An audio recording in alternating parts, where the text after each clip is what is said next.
Bravo, Crystal. A very, very thoughtful and beautifully prepared performance. And I really like how poised you are throughout, and just how thoughtful your approach to this movement is. I was thinking, and it's one of my. I mean, it's silly to. All of Bach's music is perfect, but this is one of my more favorites of the slow movements. And when I hear it, I just often just get sort of lost in sort of the ocean of notes. There's just so many notes, 30 seconds, 64. Just hear the shape or hear the character. And once in a while that happens in your performance. And I was wondering what I think will help you a lot is to make sure that you feel it very much more. And that is, I think your tempo is okay. I play it slightly faster, a little bit more moving. Maybe we can try it a little bit more moving. But the main thing is how you use your bow, because often you sound great. I hear just like at the very end where you were playing, you know, I hear very clearly 2, 3.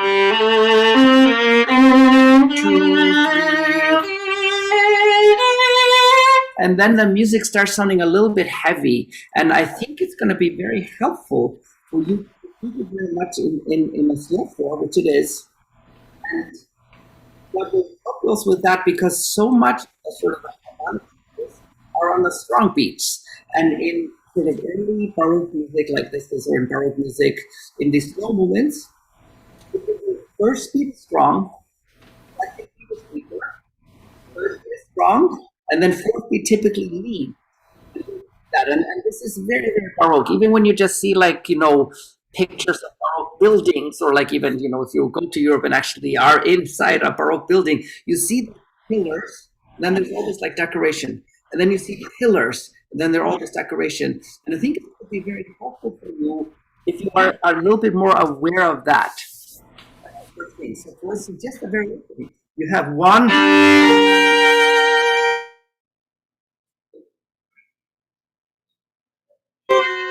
Does that make sense? 4. So I like aim for the first and third beat, because that's also where the bass line is. That's sort of the bass that we're going to be bringing out. And I think if you actually think a little bit more along those lines, the bass line will actually help you shape better, because, you know, your musical instincts are so good. But I think sometimes you just get sort of lost, and there's so many notes, and you want to, like, you know, show me so many things. But if we have maybe just a little bit more sense of structure, I think it will make your performance even more interesting. So that's the first thing. Then the second thing is that, you know, Bach is so precise with all his note values. There are 32nd notes, there are 64th notes, there are even 128th notes. And, you know, when he was writing it, you know, he was using, like, you know, like ink and like feathers. So it was like hard to write all these lines. So he really meant it. And what I have found, if you actually do the rhythm just really perfectly, the music actually sounds more improvisatory. And because some of the things are actually quite fast. And for instance, just like you were in here your 32nd note, 64th note. These are like, you know, these are fast. These here, we have 64 notes, then we have 128th note. And if we do it, it's going to sound like much more improvisatory, I think.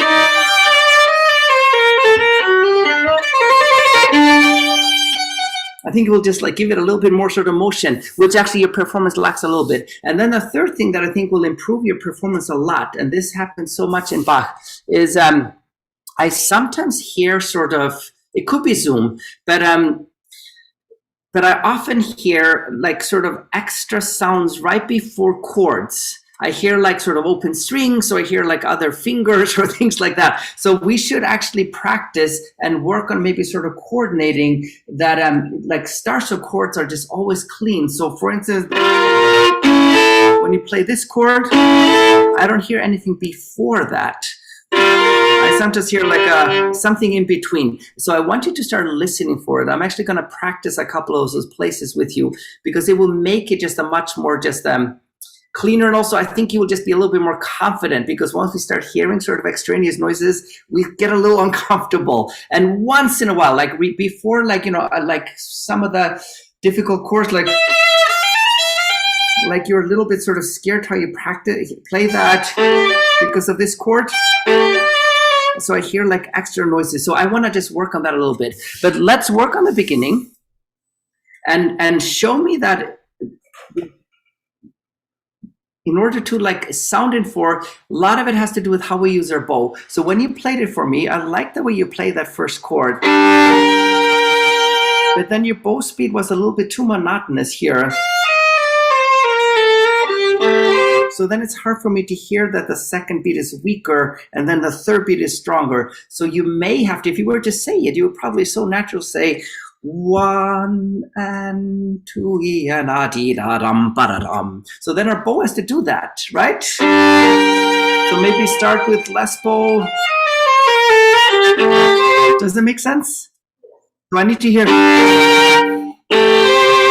Does that make sense? I want to just do that. Actually, do once for me. Just play the first beat. Then just in your head, think the second beat. Da dee da dee da. Then play. Da dee da dee da dum ba da.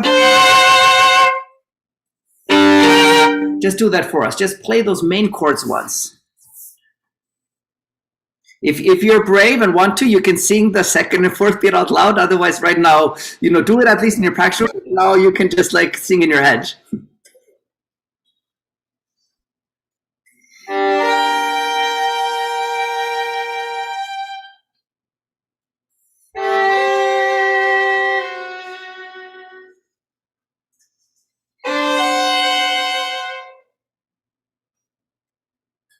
And then play the third beat. Ta-yum. Then finally the third beat, right? Right? Yeah, so do that here. And then do that for me. Just play the here.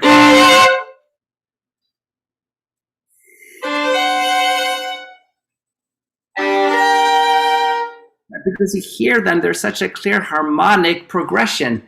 Here we have just a dominant 5 chords, the lead.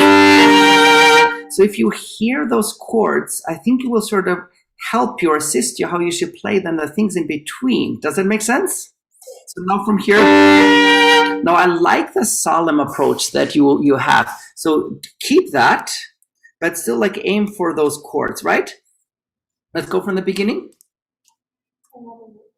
Yeah, with everything now, yeah.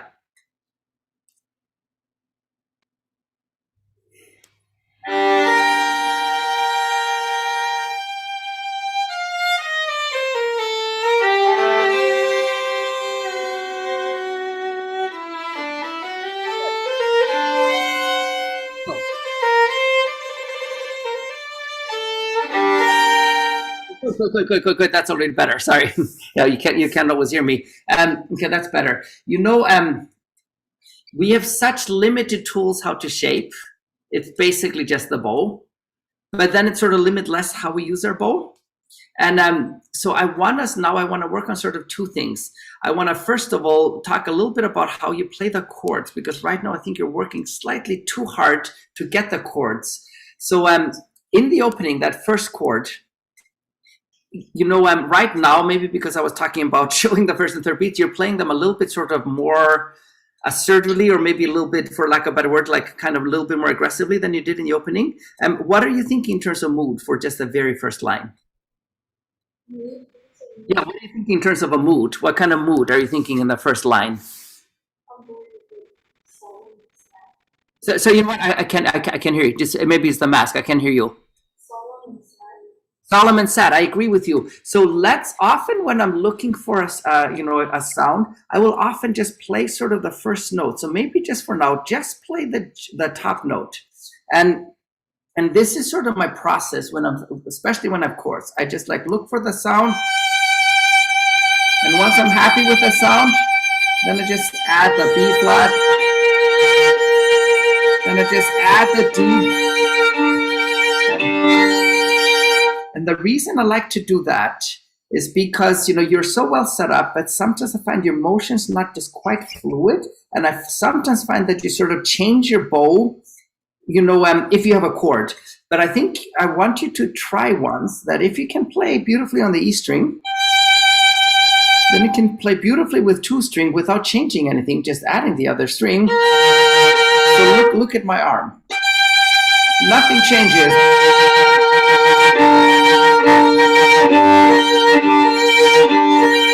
Does it make sense?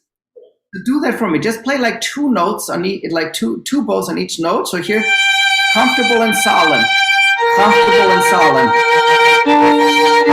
You're not going to change anything. You're not going to add any pressure, any weight. You're going to do everything the same. You're just going to add. Try that for me. So play 2 bows on each note. Find the saddest, most solemn G you can. So no resistance, everything free and easy.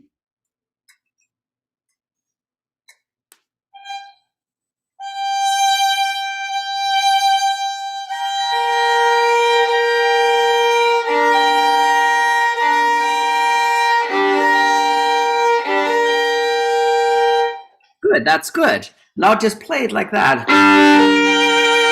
Now, in order to shape at your level, because I think your instincts are so good, but I don't always feel like your bow is sort of supporting your musical instincts. So as string players, we really need to be total architects with our bow arm.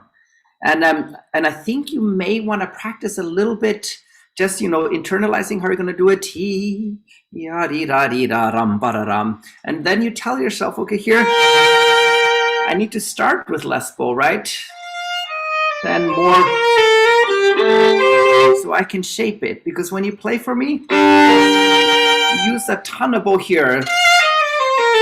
Then it's hard to shape because it sounds like an accent, right? So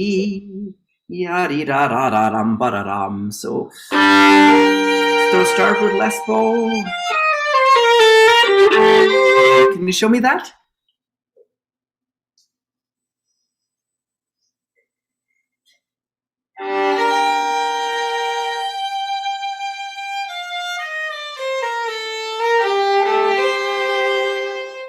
Right. And then another thing, the way you play the first beat, and then when you start the second beat, you introduce a pulse to us. You did ta-dee-2, then you suddenly play slower. Ta-dee-da-dee-da-ram. So think in your head, 4 and 1 and 2, ya-da-dee-da-dam, ba-da-da. So we keep a pulse. I think it's going to be so important to keep that sort of steady pulse. You can do stuff maybe between beats, but like I think the pulse, it will serve you well for the shape to have kind of an unflappable, strong sense of pulse. Does it make sense? Okay, just because we don't have so much time. One other, like there are the places where you start sounding in 8 or even 16, and I don't think it's a tempo thing, it's how you use your bow. So after that first cadence, when you play it here, so it will be very helpful for you if you always know exactly like what the beats are. So for instance, when you played the E flat, to my ear, that sounded like a downbeat. But it's a 4th beat. So if I were to say it, 4 and 1 and 2 and 3. And in the spirit of remembering, first beat is strong, second beat is weaker, third beat strong, fourth beat leads. Then I need here, this is 4, look at my bow. So then I'll use a little bit less bow here. Then a lead, more bow, less bow on the 2. And then I can also sound in 4 rather than 8. Because if my bow is equal, see how it starts sounding in 8?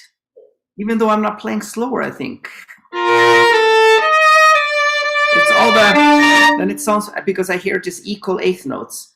But it's 1 and 2. So then my bow has to do that. Less. Then lead to the 3rd beat. Does that make sense? Do once for me, just like put your bow in the air like this. And then just just like and let's just gesture that here. Just do 1 and 2 and 3. Do that for me. You don't have to sing. Just say the beat pattern. So say 1 and 2 and 3. Show me that. 1 and 2 and 3. That's right. Now try to make it very fluid. Say it one more time this way, and then we'll play it. So say 1 and. So I even if you're holding the bow in the air, like make everything fluid right away. Okay? And. 1 and 2 and 3. That's right. Now just play it. And can your bow do that?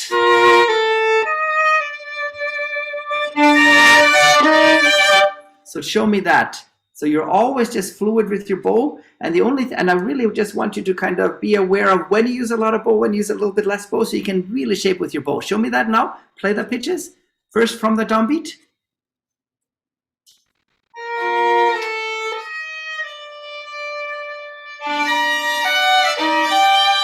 There you go. Now I hear shape. That's much nicer. Okay. And then the other thing, I think you have a really good ear for sound. I sometimes feel when you have like 3-note chords or 4-note chords, you feel like you really have to actually work slightly harder. But I want you just to start becoming really surprised how little work 3-note chords or 4-note chords are. So we were doing that a little bit in the opening with just like sort of finding the sound of the E string. So because you're playing this so nicely here, this was beautiful. Then suddenly it gets a little bit too muscular for the character. And I feel like you just see 3 notes and you feel like, okay, I gotta catch those, right? So I think if we can just, because a melody is just this, which is still kind of gentle and sad, right? So that's what the ear wants to hear. So it's a good way to practice these chords. It's kind of like we did in the opening. Just let's just find the B flat first here and find that really gentle, sad quality. And if you maybe just then sort of use your wrist to kind of just coordinate catching the other notes and just trust that it's going to happen. So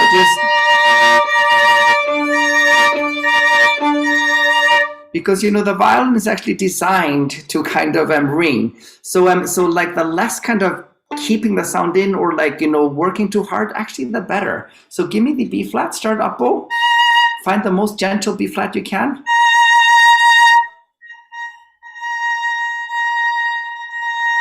I like the D. And try, I really want you to try, don't make anything differently in your fingers or your upper arm. Everything really feels the same. Nothing changes. The only thing that changes, you just like a little bit with your wrist, you just put your bow on the D string. So give me that.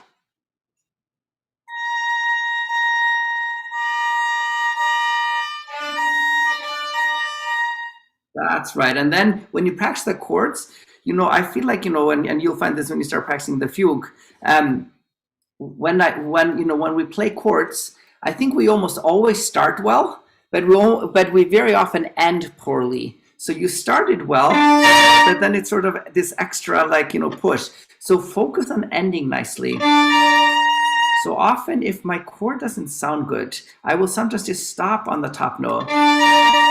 Make sure that sounds good. So Make sure sounds good. Does that make sense? Just do that for me, and then we'll do this. Do that for me, and just stop on the B flat, and then make sure the F sharp is beautiful.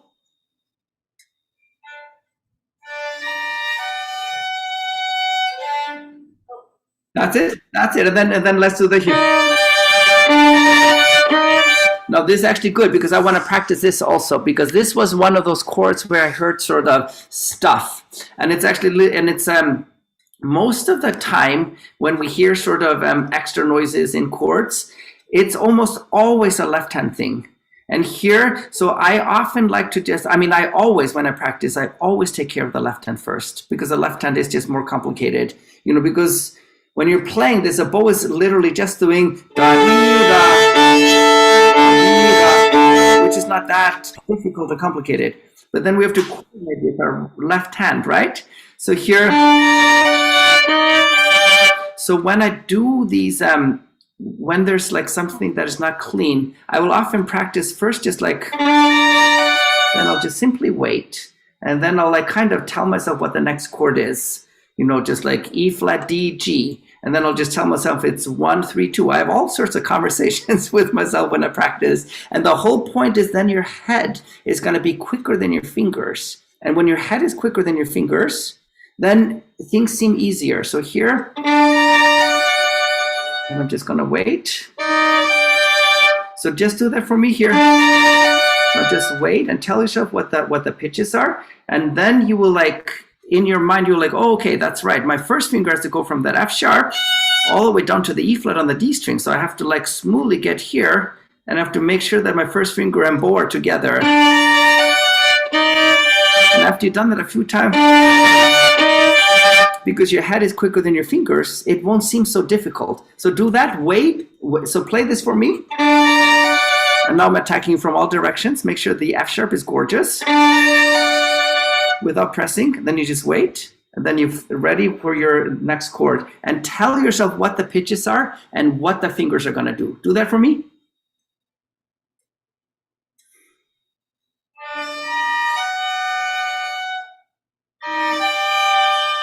That's right. Okay. Now, in the spirit that the E string, that 3-note chord is always going to be easy, find the G for me, because right now you played this so beautifully. Then I heard like an artificial accent, just because you were, I think, trying too hard. So here,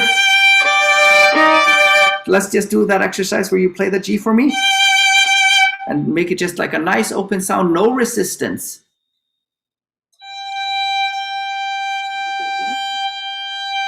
At the D? No, at the D.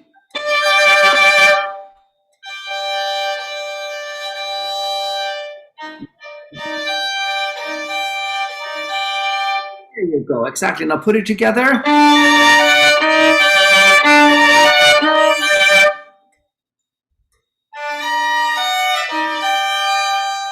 That's right, and gentler with the E string.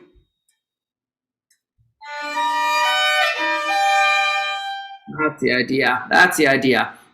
So when you, maybe just now, because you know the piece, well, maybe just, maybe even with the metronome in 4, maybe just gesture it. Just say 1 and 2 and 3 and 4 da da da dee da. Maybe do like one line like that. I find it very helpful to sort of internalize. Once I've sort of learned the notes and all that stuff, internalize, because then I have sort of a clear idea in my ear how I want the music to sound.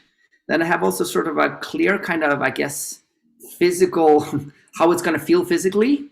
And then when I play it, I make sure that my bow is doing that, because there were very few things you did that I didn't like, but I just didn't always like what I heard, what I heard. And so a lot of that had to do with sort of how you shape with your bow. Does that make sense? Yeah, good. All right, I should probably move on to the next person, but beautifully played.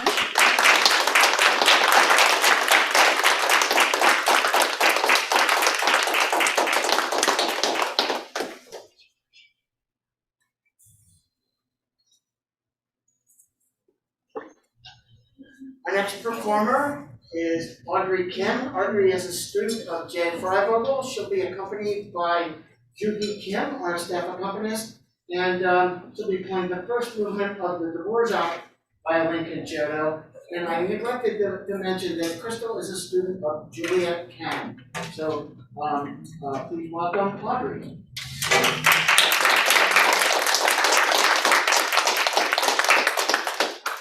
Sorry, did you say Audrey? Audrey, great. Audrey.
Bravo. Very, very, very fine performance. How long have you been working on the Dvorak? Maybe like 1.5 months.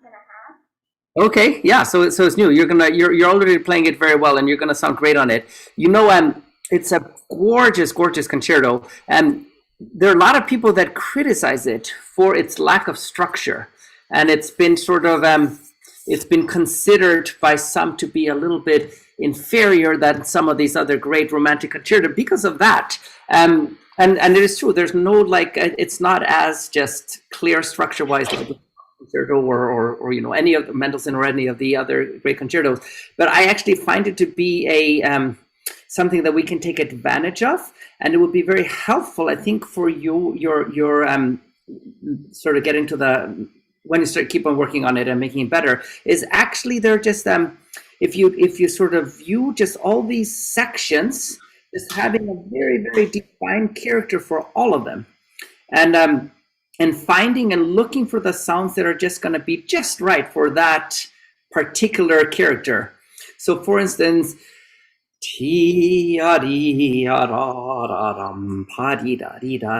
that somehow, how is that going to be different from I mean, it's related, but somehow find a sound that is different, so it's just like kind of just clear when we are getting to those new sections. And I think it will help you make this performance just a little bit more interesting. So that'll be the first thing.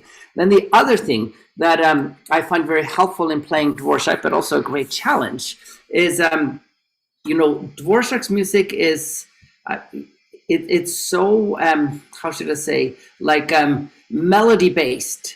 It's, you know, he had such an easy time creating melodies. And him and Brahms, who were great friends, they would discuss this. And Brahms was incredibly envious of Dvorak's ability of how easy it was him to just write these really memorable, beautiful tunes. And it was much harder for Brahms. And actually, I often think when I'm listening to Brahms, it's sort of his melodies are, of course, they're beautiful, but it's sort of everything else that makes Brahms's music great. It's sort of the richness of the harmonies, you know, the complexity of the rhythm, and the structure. And that's what makes sort of Brahms's music great. What makes Dvorak's music so great and so attractive are just these great melodies and then all these rhythms that are underneath. So I think it's going to be very helpful to you to like approach everything melodically and everything vocally. And that means that like there's almost no note values in the Dvorak that doesn't have room just to sing or vibrate or just take care of. And it's very easy in Dvorak just to sound angry. And often, and I don't think like, I can't remember any case of Dvorak where the music is ever angry. You know, it's often dramatic, it's sometimes melancholic, but the music typically is quite actually happy and sort of light in a way and never angry. Some of your fortes just cross the line of sounding angry. So I want to just like work on that a little bit. And then related to all of this, you play so well and you're so beautifully set up and you're so well prepared. There's nothing, I like the way you hold your bow. I like the way you hold your violin. I was wondering maybe sort of you can think about allowing sort of your arms, both arms, just to be slightly more kind of natural in how you move. And I want to just like address it a little bit. And actually, I think your teacher is really smart to have given you the Dvorak, because it's really going to address actually a lot of those. Because in order to just play Dvorak beautifully, or just in order to have a great technique, we have to be so comfortable. And you're never stiff, but I don't think you always release tension. And I hear it in the sound. And in Dvorak, it's like it's so revealing when there's not this sort of gleam or like ring at you know, in everything that we play. So one thing that I want to, if you can just try for a second, if you can just, you know, I want you just to sort of trust certain things about your hand. Put your bow just on the A string, just in the middle, and just in the middle, and just let it just rest. Just sit on the string, and just like simply trust that your bow is just going to sit on the string, and you're not holding it. You can even lift all the fingers off except the first finger. Just like everything. And if you're doing everything correctly, your fingers should feel super light, and like your upper arm should just not exist. It should just feel like a cloud. So you're just like sitting there. So if I were to come and take your violin away, your bow would fall. But right now it's just resting on the string. Is it resting? Is it comfortable? Okay, good. Now do the same thing and just go just below the middle, just below the middle. Just sort of sit on the string. That's it. Now lift all the fingers off and just sit there. And what helps me often is like, just, so here I'm trying to just have you just sort of trust gravity. And like you're standing right now. When I stand, I don't try to stand, just, because gravity just like keeps me on the ground. And I feel my heels and I'm barely sort of aware of my toes. Would you feel that too? You're basically just sort of aware of your heels. And I find that my first finger and my thumb, they are basically kind of like my heels. And then everything else is just kind of light and soft. Does that make sense? So just sort of, exactly. Just sit there. Exactly. No upper arm. Now go all the way to the frog. Now you have to keep, of course, the pinky on. And my frog feels really light because I'm just sitting on the string. Comfortable. Does that feel comfortable? Okay. Now put your bow just above the middle, just a little bit above the middle, and just let it sit there. And again, you're just resting on the string. Everything light, comfortable, right? Okay. Now just go all the way to the tip and just like rest there. Now, and if you're doing things correctly, there should be no resistance. You should feel like breezy in the upper arm. Does it feel breezy? Yeah? Okay, good. Okay. Now, I find it helpful often to like sort of just have students do this maybe just many times a day, 5 parts of bow, just so you can just sort of start trusting that your bow is just sitting on the string, okay? Does that make sense? Now do one thing, because right away in the opening of the Dvorak, I want us to get this. Now put your bow in the middle, again. Now just like if I was in your room, I would just like grab that screw here and I would just simply pull your bow. So I don't want you to control anything. I just want you to extend your arm like this, okay? Go back, and then just go back. And actually, Audrey, put your put your bow just down on your stand. I just want you to do one thing. Put your bow down. Now go into just sort of plank position. Now, okay, now just extend your arm. Yeah, so now I'm not even talking about violin. I'm just talking about sort of if we have a healthy arm, that's how it moves, and just back. Now just do it kind of quickly. Just do like this. There you go. Now, are you making your fingers and wrists move, or are they just moving? Yeah, exactly. And I feel like a person that has never seen a bow, and I think even like a 1.5-year-old can pretty much do this, right? And as far as I'm concerned, this is kind of the perfect bow arm, because like it's down bow, up bow, down bow. This is sort of that perfect day-to-day stroke. And do you feel like how there's no upper arm and everything starts from here? And what I think will help you, because you play so well, but often I don't feel like you allow your fingers and wrists just to move naturally. So I'm not telling you to like purposely move them, but just allow them to move naturally. And what helps, so if you look at my arm for a second, so if I'm doing this, now when I take my bow,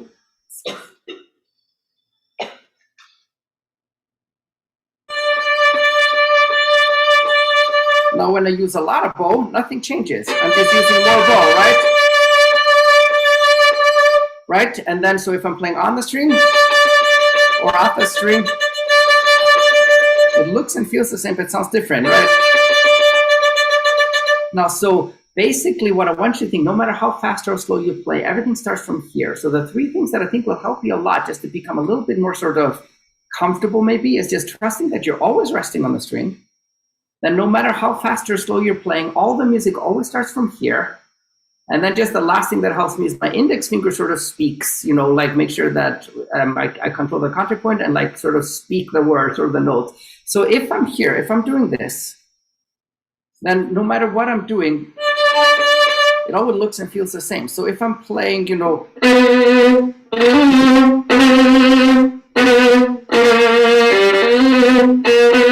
if I'm playing here, look at my upper arm.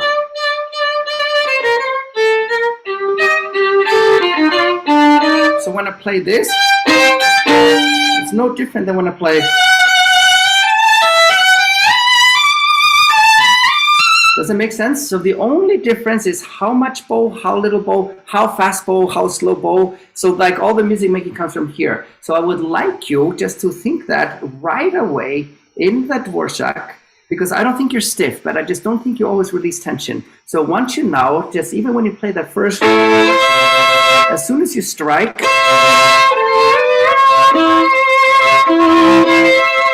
every ounce of your body releases. Does it make sense? So just play that for me.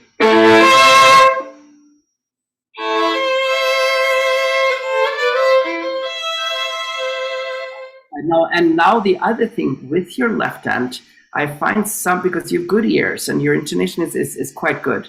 I find some of your intonation, there's like, sometimes I notice sort of repeated notes, like in arpeggio, things are not at your level, not like, you know, they're not always the same. And then my ear sometimes gets offended. And I think what I'm noticing is sometimes, like when I look at your hand frame, it sort of changes. And, you know, intonation is hearing, but also muscle memory. And I think it would be great if you could just develop sort of a more consistent hand frame. I like your hand frame, it's good. It's just a little inconsistent. So I think it would be great if you could just sort of, you know, and the best way to practice it is doing octaves. You know, here, my hand frame doesn't change from first to seventh position. The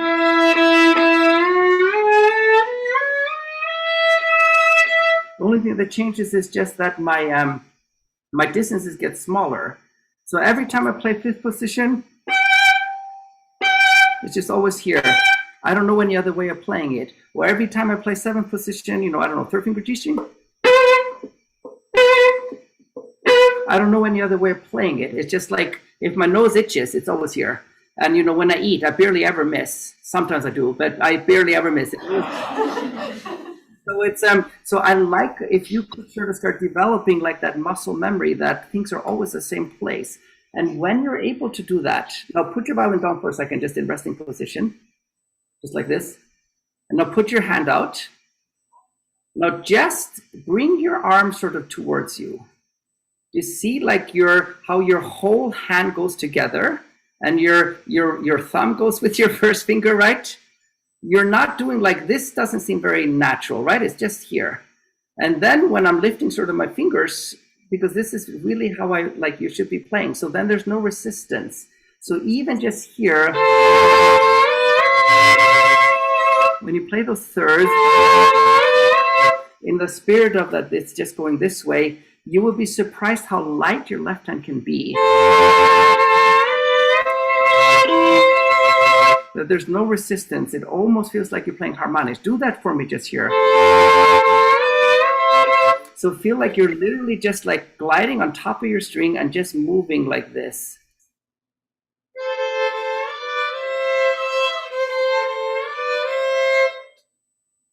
And then now, because you play very well, I'm attacking from all directions. Now also remember your bow is always resting, right, on the string. So just sit on the string and move.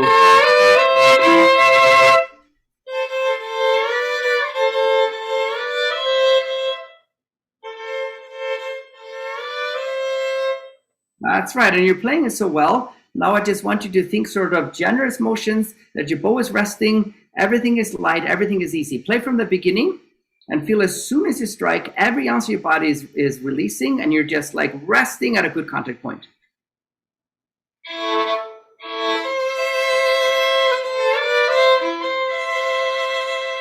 That's the idea. And then sometimes I actually do think there is a level of trust. We have to trust that our instrument is going to speak and just be good. So when you get here, trust that the notes are going to sound without you having to work so hard. Just do that last note for me. Use pretty quick bow, so there's no resistance.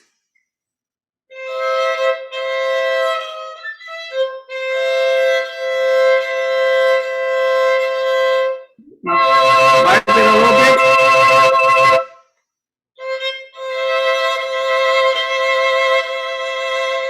I like that sound. Did that feel comfortable? And when you just did that, when you were just sort of resting on the strings, I felt like your wrist and fingers were sort of moving naturally, right? Can you now just put it together and make it feel that way?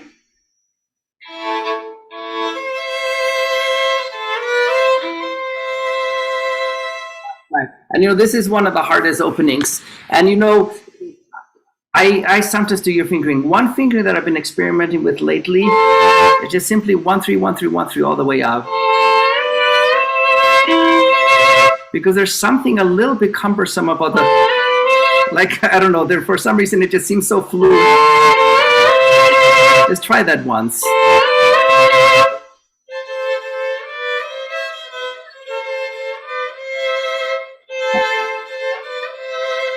Yeah, it may just be easier. It's up to you. Okay, great. When you let's just, because we have to stop soon. Talking about how everything has to be vocal, like every note has to have a vocal quality. Go from, like, you know, that big entrance here. So here, the music is dramatic. It's only forte. It's not fortissimo.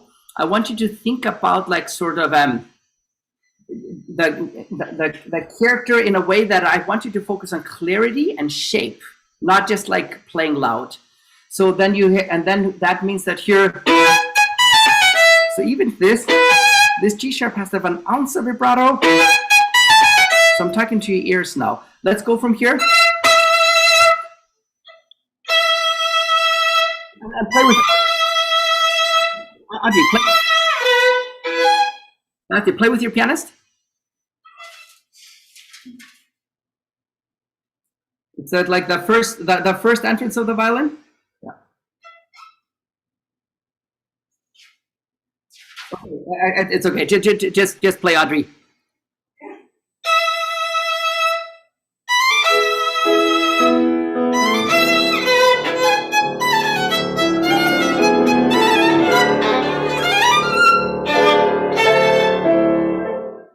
Good. And then here, in the spirit of sort of finding defined kind of sounds for each section, your first entrance, it's E minor. Then you have A minor. Then you have D minor. I need to hear those sort of with a little bit different sound. And then I also now, because you play well, I'm sort of going to be attacking from all directions. Now here. So the character is like rhythmic and has a separation, right? Yum, ba, yum, bum, beat a little lum. Now I would love if I could see your left hand being unbelievably smooth. Play this for me once. Just slurred. And I like to practice things slurred because it sort of encourages my left hand to be smooth. So just do this.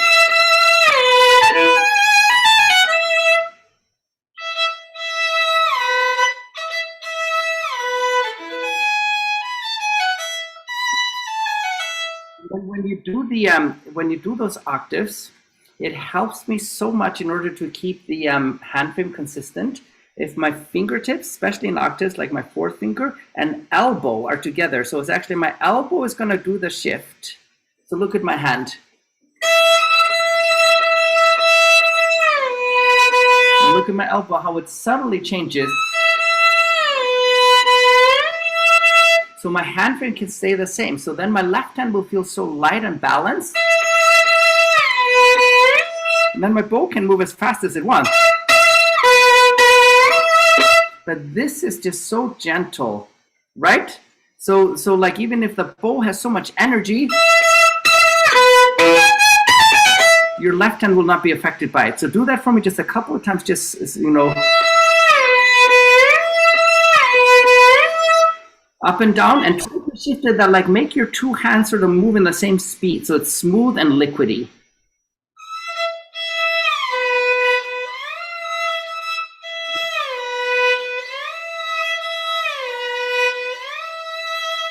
Notice, this is very little, but do you know, I noticed that your fourth and first finger, they move sort of in separate speeds.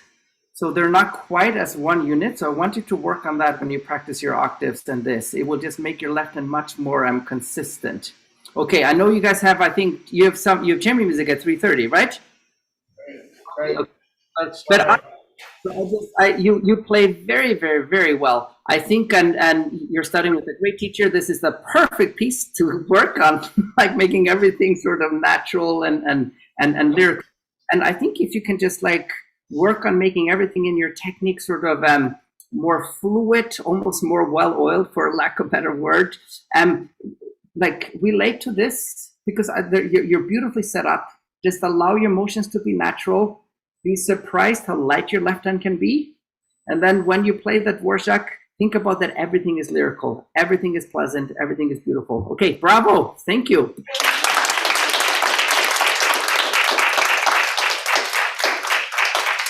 Please join me in thanking Mr. Bernhardsson for being with us today, and we look forward to meeting you again. Thank you once again. Everybody go to Quartet.